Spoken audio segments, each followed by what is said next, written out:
नमस्कार जी विद्यार्थी, हम पिछले 2-3 वीडियो जो मैं आपके साथ शेयर कर रहा हूँ, उन वीडियो में मैंने आपको लॉच, मांग की कीमत लॉच के बारे में डिटेल से बताया है। इस चैप्टर को आगे बढ़ाते हुए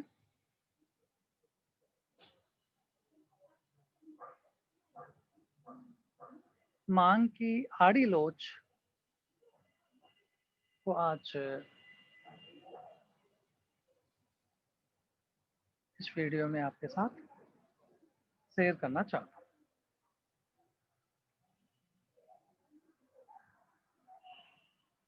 विद्यार्थियों, मांग की तिरछी लॉच या क्रॉस इलास्टिसिटी ऑफ डिमांड्स किसे कहते हैं? ये हम आज के इस वीडियो में देखेंगे और आपने मांग फलन में मांग को प्रभावित करने वाले 3 प्रमुख चरों और मांग मात्रा के बीच में रिलेशन को देखा है। यदि एक मांग फलन इस प्रकार से है कि demand of X is the function of price of X, price of Y और एम, यानी एक्स वस्तु की मांग उस संबंधित वस्तु की कीमत उसकी प्रतियोगी या पूरक वस्तु की कीमत, जिसको पी वाई कह रहे हैं, और उपभोक्ता की आय पर निर्भर करता है। प्राइस ऑफ एक्स में परिवर्तन होने पर एक्स वस्तु की मांग मात्रा में क्या परिवर्तन होगा, ये हमने मांग की कीमत लॉच के अंतर्गत अध्ययन किया है। अब यदि दो वस्तुएं आपस में संबंधित है तो दो वस्तुएं आपस में या तो प्रतियोगी रूप से संबंधित होगी या फिर पूरक रूप से संबंधित होगी, तो हम उसको संबंधित वस्तु के नाम से जानते हैं। जैसे आप देखेंगे कि चाय और कॉफी, कॉफी की कीमत बहुत ऊंची है और चाय की कीमत कम है। तो कॉफी और चाय की कीमत के संदर्भ में हम देखें कि कॉफी की कीमत में परिवर्तन होने पर चाय की मांगी जाने वाली मात्रा पर क्या प्रभाव पड़ रहा है, तो हमें दो बातें ढंग से समझनी पड़ेगी। पहला, मांग के नियम को हमारे स्मृति पटल में बैकग्राउंड पे रखना होगा। तो मांग के नियम में तो जिस वस्तु की हम चर्चा कर रहे हैं, उस वस्तु की कीमत में होने वाले परिवर्तन और उसकी मांगी जाने वाली मात्रा पे क्या प्रभाव पड़ रहा है, चाहे वो एक्स वस्तु हो चाहे वाई वस्तु हो। परंतु जब वस्तुएं आपस में रिलेटेड हो, संबंधित हो, एक दूसरे को प्रभावित करती हो, तब हम ये विश्लेषण करेंगे कि क्या वस्तु प्रतियोगी है या क्या वस्तु एक दूसरे की पूरक है। तो प्रतियोगी में तो ये होगा कि जैसे हम ये उदाहरण ले रहे थे कि सब चाय की मांगी जाने वाली मात्रा पे क्या प्रभाव पड़ेगा यदि कॉफी की कीमत बहुत ज्यादा बढ़ जाती है। तो कॉफी बहुत महंगी हो जाती है तो लोग कॉफी का यूज ना करके और चाय का यूज करेंगे, तो अब वस्तुएं इसका मतलब संबंधित है। कॉफी की कीमत में वृद्धि होने पर कॉफी की मांगी जाने वाली मात्रा में कमी हो जाएगी, यानी प्राइस ऑफ वाई में वृद्धि होने पर quantity of Y, demanded of quantity of Y reduce होगी, कम हो जाएगी। परंतु चाय, जिसको हम एक्स वस्तु कहते हैं, उसमें क्या प्रभाव पड़ेगा, तो उसपे प्रभाव ये होगा कि जब कॉफी बहुत महंगी हो जाती है तो कॉफी की मांगी जाने वाली मात्रा तो कम हो जाएगी, लेकिन चाय की मात्रा बढ़ जाएगी।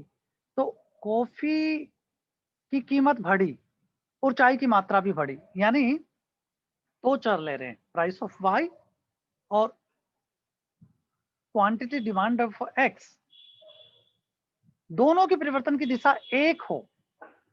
प्राइस ऑफ वाई बढ़ रहा है और price of quantity of x भी बढ़ रहा है, तो इसको बोलते हैं पॉजिटिव रिलेशन, या प्राइस ऑफ वाई घट रहा है और क्वांटिटी ऑफ एक्स भी घट रहा है, तो ये दोनों की दिशा परिवर्तन की दिशा एक है, बढ़ने की या घटने की, परिवर्तन भी जिसको हम कहेंगे, परिवर्तन में घटना और बढ़ना दोनों शामिल है।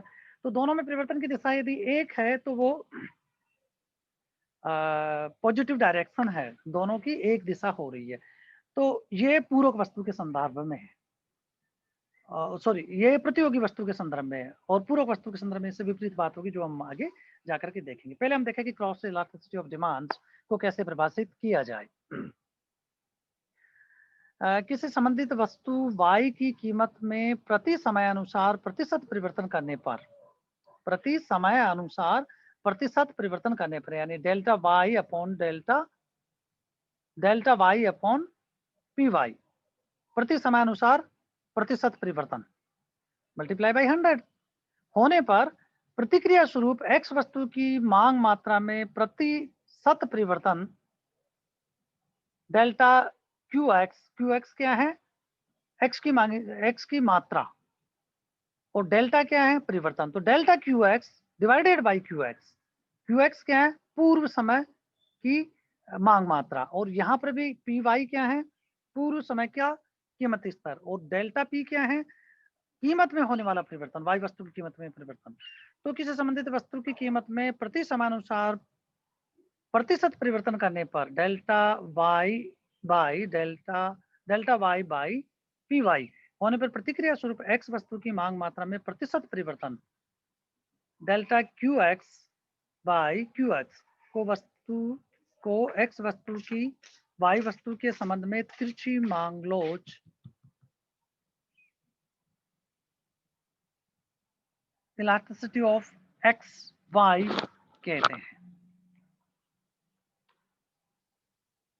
ना यहीं से पकड़ लेगा जल्दी, आराम से जाओ, गो। नहीं पकड़ेगा, मुझे पता है, गो। तो देखिए यहाँ पर ये जो स्मॉल ई है ये इलास्टिसिटी को संबोधित करता है, ये सिंबॉलिक है इलास्टिसिटी का। और एक्स वाई, अब इसको समझने की जरूरत है। जैसे वहां पर एक्स एक्स लिखा हुआ था, यहाँ पे एक्स वाई, जब कीमत लोच की बात की जा रही थी तब एक्स एक्स लिखा हुआ था, यहाँ पे एक्स वाई। यहाँ वाई क्या है, संबंधित वस्तु वाई। वाई वस्तु की कीमत में परिवर्तन होने पर एक्स वस्तु की मांगी जाने वाली मात्रा पे क्या प्रभाव पड़ेगा, इसको हम तिरछी मांग लोच गुणांक कहते हैं। तो अब तिरछी मांग लोच गुणांक E elasticity of X Y, Y वस्तु की कीमत में परिवर्तन करने पर एक्स की मांगी जाने वाली मात्रा में होने वाला प्रतिशत परिवर्तन। तो हम इसको कैसे डिफाइन करेंगे, ऊपर जो नॉमिनेटर है, अंश है, वो है डेल्टा एक्स अपॉन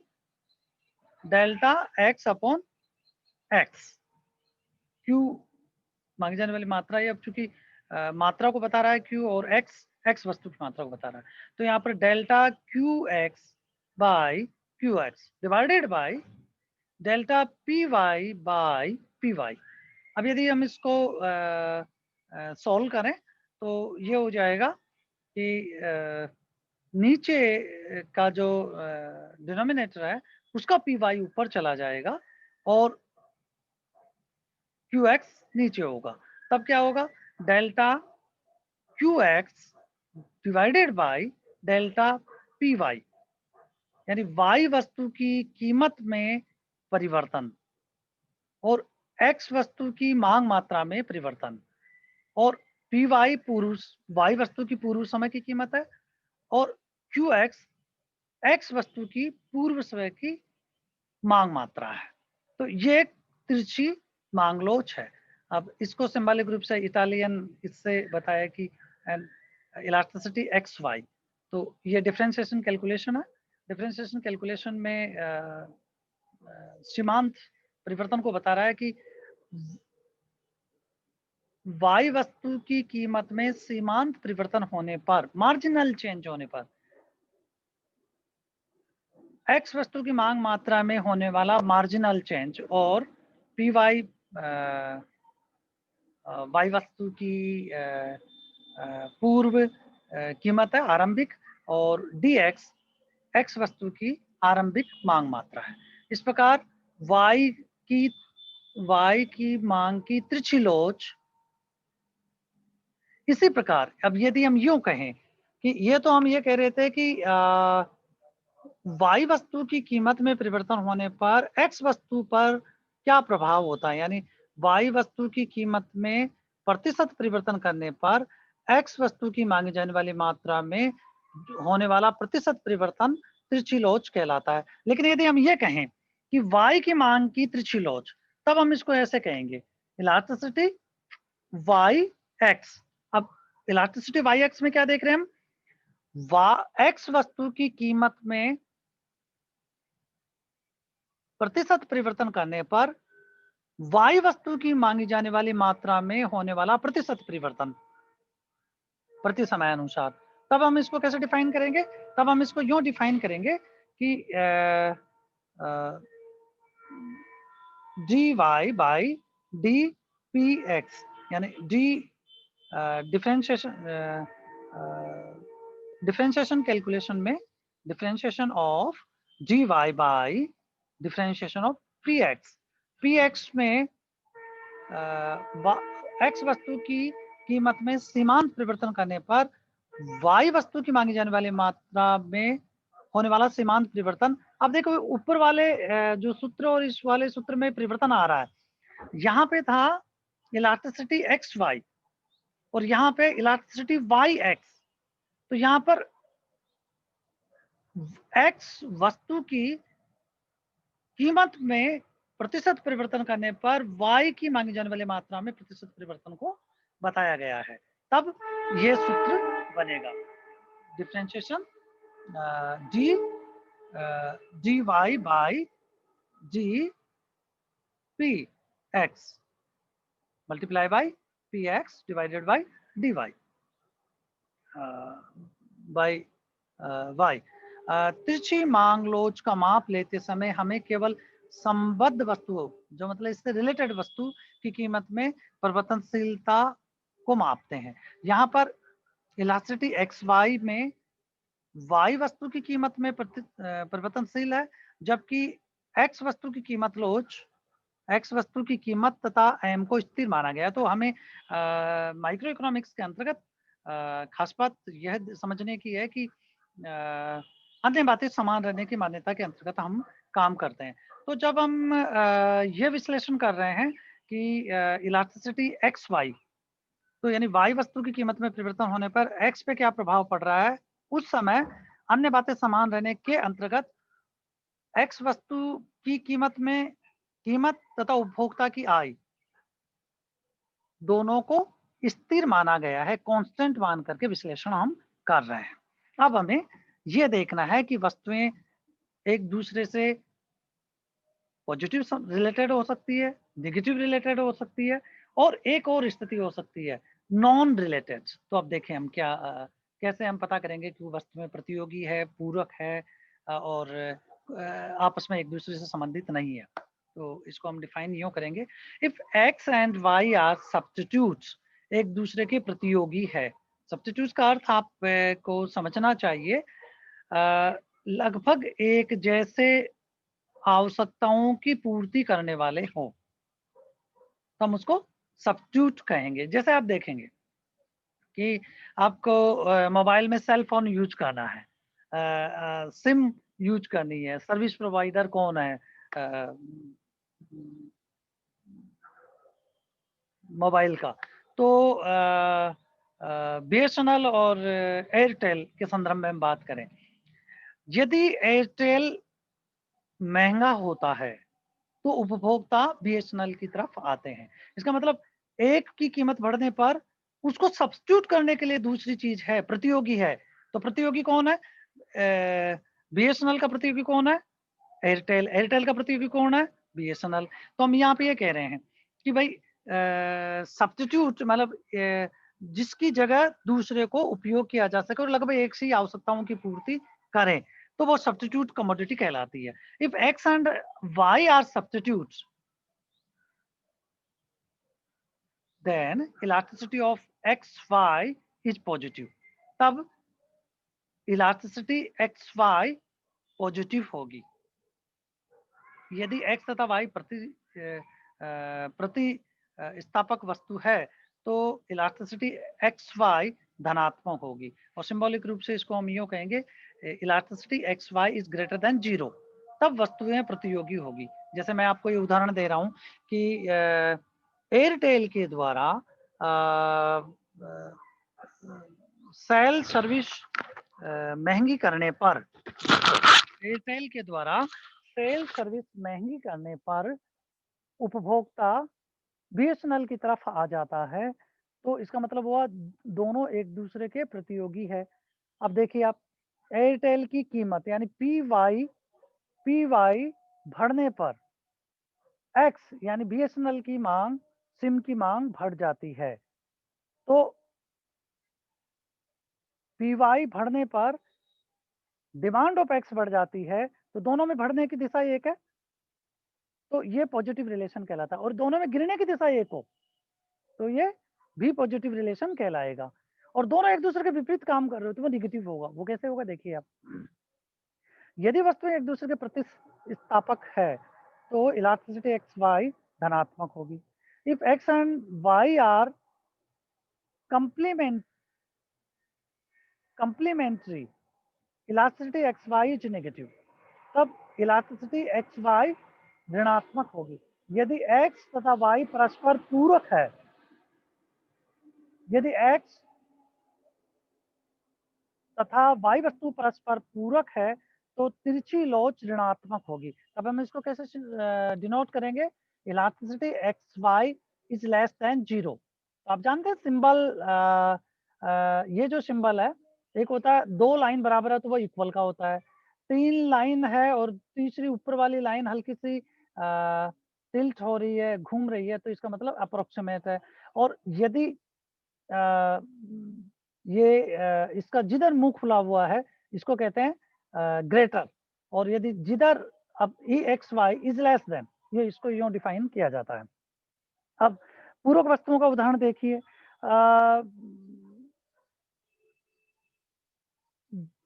हम आरंभिक रूप से बात करें कि साहब भारत में 98 में सबसे पहले मोबाइल सर्विसेज शुरू हुई और धीरे धीरे धीरे धीरे मोबाइल के टावर बढ़े और मोबाइल सेल बढ़ना आरंभ हुआ।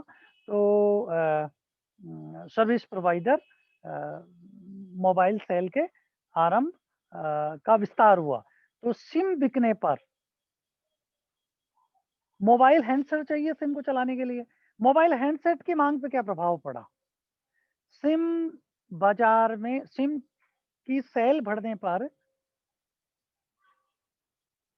बाजार में मोबाइल हैंडसेट की मांग पर क्या प्रभाव पड़ता है, तब हम उसको कहेंगे कि वो वस्तुएं एक दूसरे की पूरक है। पर अब हम यहाँ पे बात ये कर रहे हैं कि सिम भाई सस्ती हो जाने पर, जैसे मैं आपको ये कह रहा था कि भारत में 98 में मोबाइल सेल सर्विस शुरू हुई नई दिल्ली में, लेकिन आरंभ में बहुत महंगी सर्विस प्रोवाइडर थे, मोबाइल के सेल की सर्विस प्रोवाइडिंग बहुत महंगी थी। आरंभ में आप देखेंगे कि एक कॉल बहुत महंगा पड़ रहा था, और आज आप जो ये देख रहे हैं कि बहुत सर्विस मोबाइल सर्विस का आप आनंद ले रहे हैं। आरंभ में इनकमिंग कॉल भी बहुत महंगी थी, यानी आपने यदि आपके पास फोन आया तो जो फोन रिसीव कर रहा है उसको भी 8-10 रुपए प्रति कॉल देने पड़ रहे थे। 1 सेकंड भी किया तो आपको 10 रुपए कट जाते थे आरंभ में, फिर धीरे धीरे धीरे धीरे सस्ता हुआ। यानी जैसे जैसे मोबाइल सेल सर्विस सस्ती होती है तो हैंडसेट की मांग बढ़ जाती है। तो price of Y, mobile cell service को हम प्राइस ऑफ वाई कहते हैं। प्राइस ऑफ वाई सस्ती होने पर, अब मांग बढ़ेगी सस्ती होने पर सेल्स सेल्स की, मोबाइल सेल्स की, सिम की मांग बढ़ेगी। तो मोबाइल सेल सस्ती होने पर हैंडसेट की मांग पे क्या प्रभाव पड़ा? जब बहुत ज्यादा सर्विस प्रोवाइडर हो गए तो हैंडसेट की मांग बढ़ रही है। तो यानी प्राइस ऑफ वाई घटने पर डिमांड ऑफ मोबाइल हैंडसेट बढ़ रही है। तो एक में गिरने की प्रवृत्ति है, प्राइस ऑफ वाई में गिरने की प्रवृत्ति है, और मोबाइल हैंडसेट की डिमांड बढ़ रही है। तो वस्तुएं कैसी है? एक दूसरे की पूरक है। तो ये पूरक वस्तुएं होती है। तो इनमें परिवर्तन की दिशा कैसी है? एक घट रहा है तो दूसरा बढ़ेगा, एक बढ़ रहा है तो दूसरा घटेगा। तो इसका मतलब ये वस्तुएं प्रतियोगी है। तो हम इसको कहते हैं ऋणात्मक रिलेशन। तो तिरछी लोच ऋणात्मक होगी। यदि एक्स और वाई परस्पर पूरक है तो तिरछी लोच ऋणात्मक होगी। अब पूर्णतः वस्तुएं पूरक है, इसका उदाहरण बाएं पैर का जूता और दाएं पैर का जूता। यदि बाएं पैर का खरीद लिया तो दाएं पैर का भी खरीदना होगा, बाएं पैर का मोजा दाएं पैर का मोजा। इसी प्रकार आप देखेंगे कि गाड़ियों की बिक्री, कार्स की सेल बढ़ने पर, मोटरसाइकिल कार्स की सेल बढ़ने पर पेट्रोल की डिमांड यानी फ्यूल की डिमांड बढ़ेगी। पीओएल, पेट्रोल ऑयल और लुब्रिकेट्स की डिमांड बढ़ जाएगी। तो ये जो इनका संबंध है वो इनका परस्पर पूरकता को बताता है। अभी पिछले समय से आप जो पेट्रोल की जो प्राइसेज है वो लगातार बढ़ने की प्रवृत्ति आप देख रहे हैं। तो जो ऑटोमोबाइल सेक्टर है वो मांग में जितनी एक्सपेक्टेड वृद्धि होनी चाहिए थी उतनी उसमें संकट का सामना कर रहा है, क्योंकि पेट्रोल की प्राइस बहुत ज़्यादा बढ़ गई है। तो पेट्रोल महँगा होने के कारण गाड़ियों को खरीदना भी कम हो रहा है। तो ये इफ़ेक्ट है। तो हम ये कह रहे हैं कि पुनः मैं एक बार रिपीट कर दूँ, यदि वस्तुएँ एक-दूसरे की प्रतियोगी है, पूरक है। अब प्रतियोगी किसे कहेंगे?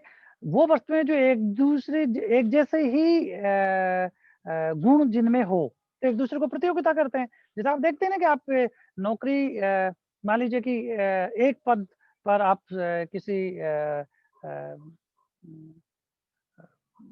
नौकरी के लिए आवेदन करते हैं और मान लीजिए कि 5 लोग इंटरव्यू दे रहे हैं, तो एक्स व्यक्ति का सिलेक्शन होने पर वाई वस्तु बाहर हो जाएगा, या वाई वस्तु का सिलेक्शन होने पर एक्स वस्तु बाहर हो जाएगा।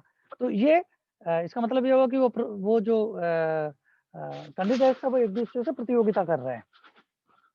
जैसे आपको मोटरसाइकिल खरीदनी है, तो आपने यदि अ बजाज की मोटरसाइकिल खरीद खरीद ली है, तो आप यामा या हीरो होंडा की मोटरसाइकिल नहीं खरीदेंगे। तो ये एक-दूसरे की प्रतियोगी वस्तुएँ हैं, क्योंकि लगभग सारे एक जैसे ही गुणों को प्रदान करते हैं। या फिर आपने मान लीजिए कि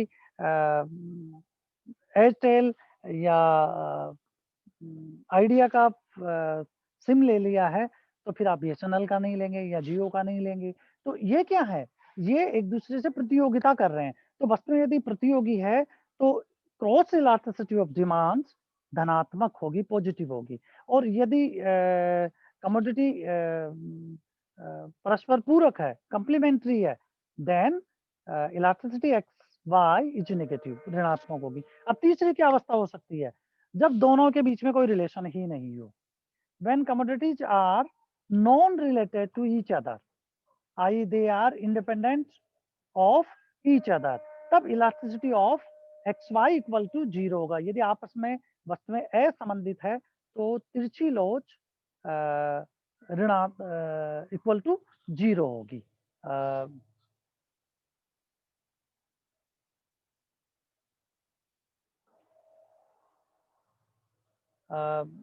वस्तुएं एक दूसरे के से कोई संबंधित नहीं है, इसका कोई उदाहरण आपके दिमाग में आ रहा तो आप बताइए। जैसे सर्दी बहुत ज़्यादा बढ़ने पर गर्म कपड़े और ऊनी कपड़ों, गर्म या ऊनी कपड़ों की मांग बढ़ जाती है, तो क्या बस सर्दी बढ़ने के साथ गर्म या ऊनी कपड़ों के बीच में कोई रिलेशन है? हाँ, निश्चित रूप से इनके बीच में रिलेशन है। सर्दी बढ़ने पर गर्म कपड़ों की मांग भी बढ़ रही है। लेकिन सर्दी बढ़ने पर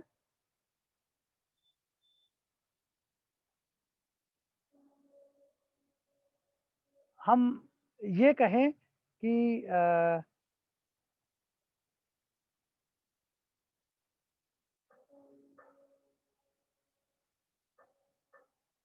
जो सर्दी से प्रभावित डायरेक्ट कोई रिलेशन नहीं है, वो घटना हो। जैसे सर्दी बढ़ने पर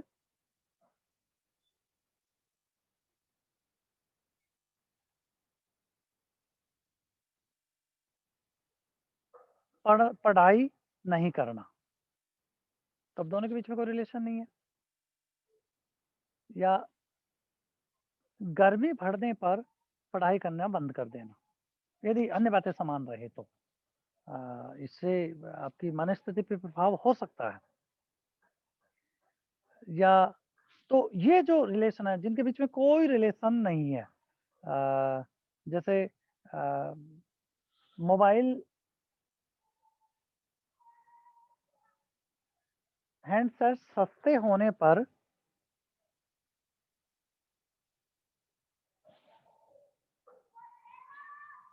ट्रेन चलना या नहीं चलना, इसका रिलेशन देखें, या ट्रेन में यात्रा करना और नहीं यात्रा करने का रिलेशन देखें, तो कोई रिलेशन नहीं है दी हुई परिस्थितियों में। तो ये इसका अर्थ है कि दोनों वस्तुएं एक दूसरे से असंबंधित है, तो इसको तिरछी लोच के नाम से जानते हैं।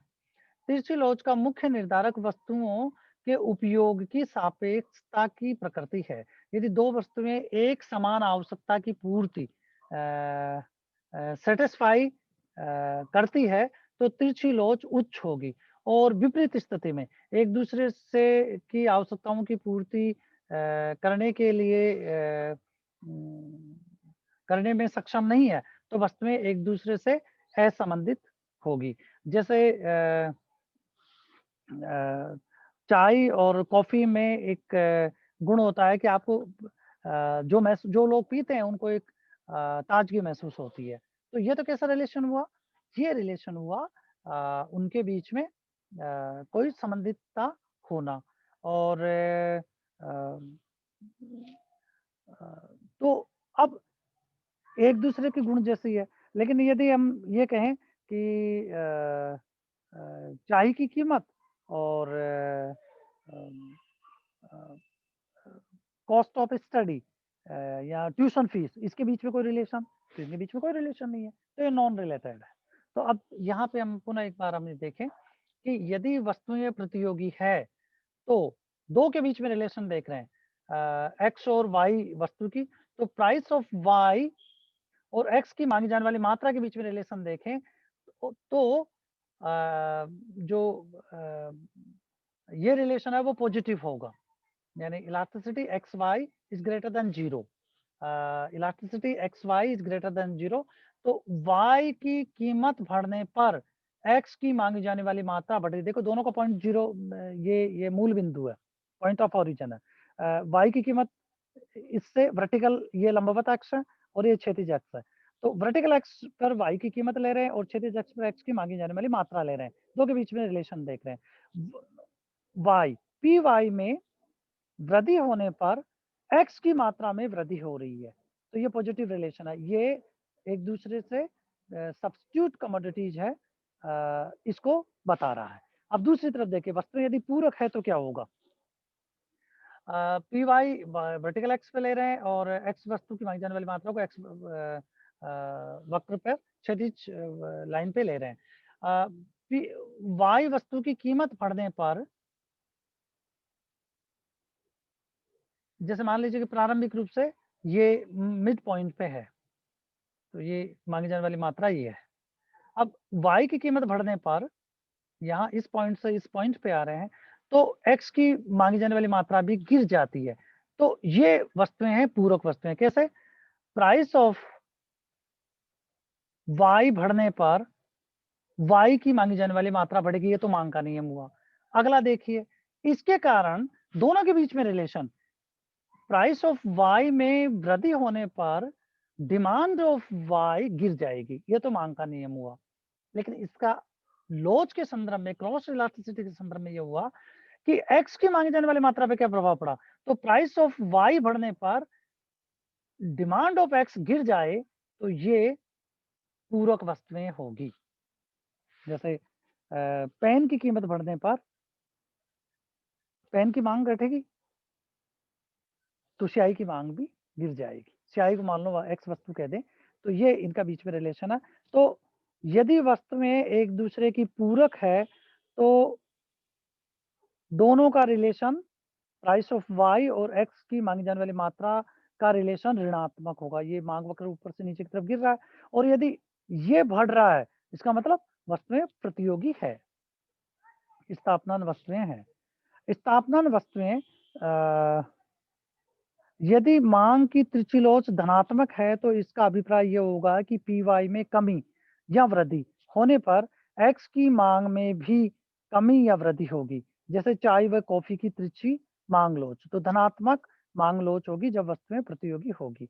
और स्थापनान वस्तु के संदर्भ में तिरछी मांग लोच ऋणात्मक होती है, अस्तु एक वस्तु जैसे वाई की कीमत में कमी या वृद्धि होने पर जब उस वस्तु की मांग में तो वृद्धि या कमी होगी कि उसे संबंध वस्तु संबंध अन्य वस्तु की वस्तु एक्स की मांग में भी वृद्धि या कमी होगी। यहाँ पर संबंध प्रतिफल इलास्टिसिटी एक्स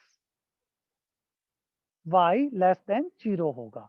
यदि हम इस रिलेशन को एक्स और वाई के बीच के संबंध को और तिरछी लोच को एक टेबल के रूप में रखें तो बड़ा सरल ढंग से हमें समझ में आ जाएगा। पहली स्थिति, मांग की तिरछी लोच। वस्तुएं यदि एक दूसरे के प्रतियोगी है, सब्स्टिट्यूट है, तो elasticity of cross elasticity of Y is greater than 0 होगा। तो एक्स के मांग वक्र का ढलान धनात्मक होगा। यदि वस्तुएं पूरक है तो मांग की तिरछी लोच ऋणात्मक होगी और एक्स के मांग का ढलान ऋणात्मक होगा। वस्तुएं असंबंधित है तो elasticity X Y equal to 0 होगा।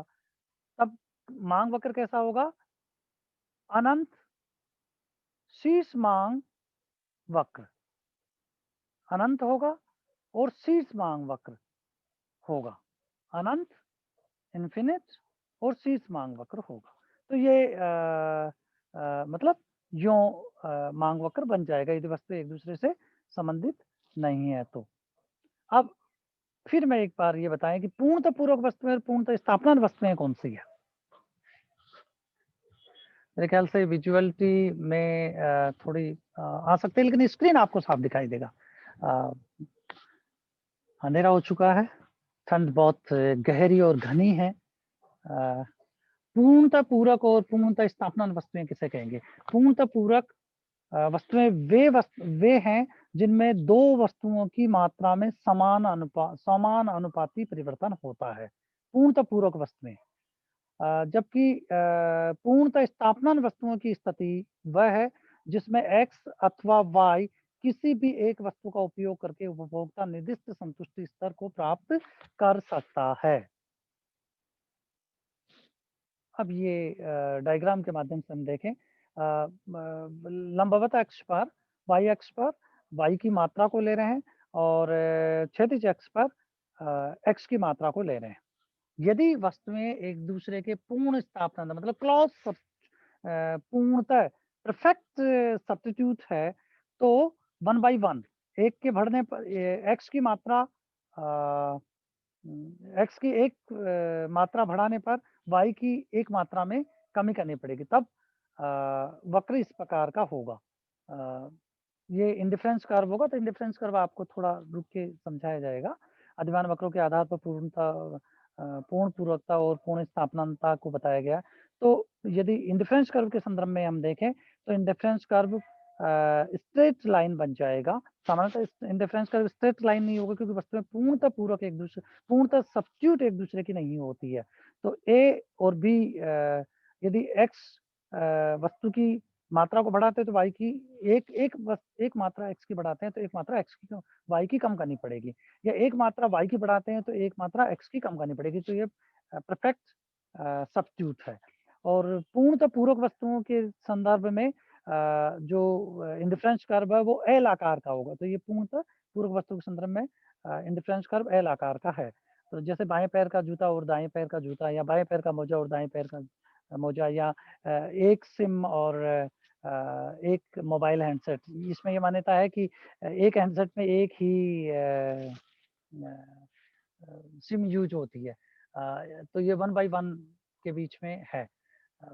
तो ये इनके बीच में रिलेशन है। अब देखें, आप पैनल ए इसको कह रहे हैं और पैनल बी इसको कह रहे हैं। पैनल ए में एक्स तथा वाई पूर्णतः स्थानापन्न वस्तुओं के रूप में है। ऐसी स्थिति में उपभोक्ता ए या बी अथवा ए व ए1 या बी1, मतलब ए या बी या ए1 या बी1 में किसी भी एक बिंदु पर रह सकता है। यह एक कोणीय समाधान है। ये आगे देखेंगे कि कॉर्नर सॉल्यूशन किसको कहते हैं। इंडिफरेंस कर्व का हम अध्ययन करेंगे तब देखेंगे। तिरछी मांगलोच गुणांक की सीमा क्या होगी, मतलब उसकी रेंज क्या है। तो तिरछी मांगलोच की जो रेंज है क्रॉस इलास्टिसिटी लेस देन 0 और लेस देन माइनस इंफिनिटी के बीच में इसका वैल्यू होती है। पैनल बी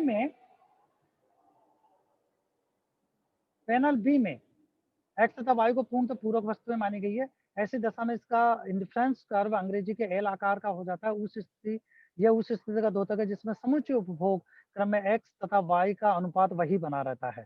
पूरक वस्तुओं के संदर्भ में वाई की कीमत अन्य वस्तु में कमी के फलस्वरूप इसकी मांग में जितनी वृद्धि होगी, ठीक उतनी ही अनुपातिक वृद्धि एक्स की मांग में भी होगी। सूत्रानुसार चापलोच के सूत्र का हम यदि यहाँ पे प्रयोग करें तो cross elasticity X Y equal to differentiation calculation के संदर्भ में देखें तो डिफरेंशिएशन